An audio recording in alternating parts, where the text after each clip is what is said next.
Shalom, apa kabar semuanya sahabat Bakti Channel? Harapan kami kita tetap ada dalam lindungan kasih Tuhan.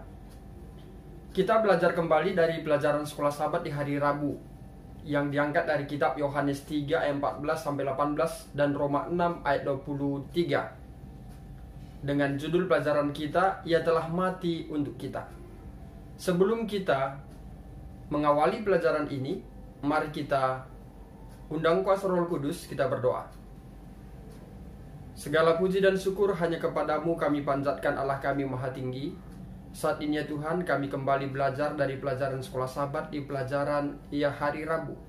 Tuhan, berikan kami kuasa Roh Kudus-Mu untuk memahaminya, membawa iman kami untuk lebih setia kepadamu. Kami manusia penuh dengan dosa, ampunkan kami dari setiap kesalahan kami. Di dalam anak-Mu Yesus kami berdoa dan mengucap syukur. Amin. Sahabat Bakti Channel, ketika Yesus tiba di sungai Yordan untuk dibaptis, Yohanes Pembaptis berseru, "Lihat, anak domba Allah yang menghapus dosa dunia." Pernyataan ini mengakui Kristus sebagai antitipikal anak domba Allah yang kepadanya seluruh pengorbanan perjanjian lama diwujudkan. Tetapi hewan korban tidak dapat menghapus dosa dengan sendirinya.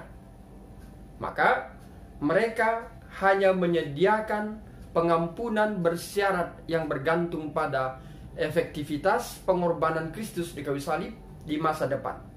Jika kita mengaku dosa kita, maka Ia adalah setia dan adil, sehingga Ia akan mengampuni segala dosa kita dan menyucikan kita dari segala kejahatan. Bila kita baca dalam Yohanes 3, 16 dan 17, ada satu buah pikiran yang menyatakan karena begitu besar kasih Allah akan dunia ini, sehingga Dia mengaruniakan anaknya yang tunggal, supaya setiap orang percaya kepadanya tidak binasa, melainkan memperoleh hidup yang kekal. Sahabat Bakti Channel, Yesus pribadi yang menciptakan alam semesta dan mempersembahkan dirinya bagi kita masing-masing sebagai korban untuk dosa. Semuanya agar kita tidak perlu dihukum atas apa yang dapat membuat kita dihukum secara adil. Ini adalah janji besar Injil yang telah disampaikan dalam Kejadian 3 ayat 15. Yesus Kristus menyatakan bahwa Allah begitu mengasihi dunia sehingga Ia mengaruniakan anaknya yang tunggal untuk mati bagi saudara dan saya. Saudaraku, Dia mati untuk kita. Yesus telah mati untuk kita agar kita manusia yang penuh dengan dosa dapat diselamatkan bila kita datang kepada Tuhan dan mengakui segala dosa-dosa kita, dan kehidupan kita semakin baik di hadapan Tuhan. Ada perubahan, yaitu pertobatan. Dengan itu, maka kita dilayakkan untuk memperoleh keselamatan melalui kematian Yesus di kayu salib. Mungkin saja ada beberapa orang beranggapan bahwa kematian Yesus di kayu salib adalah merupakan wujud penggenapan hukum Taurat.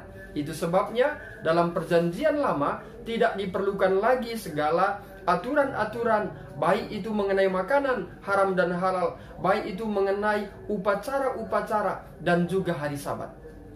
Saudaraku yang diberkati Tuhan, perlu kita garis bawahi bahwa Dia mati untuk kita, bukan menyadakan keseluruhan dari kitab Taurat, tetapi ada beberapa. Apakah itu? Yaitu hukum upacara. Hukum upacara yang seharusnya kita membawa domba, sebagaimana yang kita sudah pelajari dalam pelajaran sekolah sahabat kita di hari Rabu, bahwa darah hewan, darah lembu, darah domba tidak dapat memberikan keselamatan bagi kita. Hanya darah Yesuslah yang memampukan kita keluar dari dosa, yang dapat memberikan keselamatan bagi kita. Jadi segala upacara-upacara, yaitu upacara korban, penghapus dosa, semuanya telah ditutup, diwujudkan melalui kematian Yesus di kayu salib. Tetapi mengenai hari Sabat, itu terus berlanjut hingga kedatangan Yesus yang kali kedua. Mengapa hari Sabat tidak termasuk hukum Taurat yang digenapi dalam salib? Karena Sabat itu bukan milik orang Israel. Sabat itu bukan diberikan kepada orang-orang Yahudi, tetapi Sabat itu adalah milik Tuhan. Sabat itu telah ada, yaitu hari ke-7 yang disebutkan dalam kitab Kejadian 2 ayat 1 sampai ayat 3, dan disambung dengan Keluaran 20 ayat 8 sampai ayat 11. Dan seakan-akan firman itu diberikan kepada orang Israel saja. Tetapi kita harus mengingat bahwa Sabat itu adalah untuk menyembah Tuhan yang telah mati di kayu salib. Sekali lagi, bahwa kematian Yesus di kayu salib, Dia mati untuk kita, bukan menyadakan semua hukum Taurat, bukan menggenapi semua hukum Taurat, tetapi ada beberapa, yaitu apa tadi? Hukum upacara, hukum sunat, hukum penghapus dosa, korban, dan seterusnya. Itu tidak berlaku lagi. Itu sebabnya tabir bait Allah terbelah dua. Artinya imam tidak memercikkan darah lagi, karena darah Yesus telah tercurah di kayu salib untuk mengampuni segala dosa manusia yang datang kepadanya. Mengapa Tuhan mengampuni kita? Mengapa Tuhan berkorban menderita di kayu salib? Karena Dia cinta kepada manusia.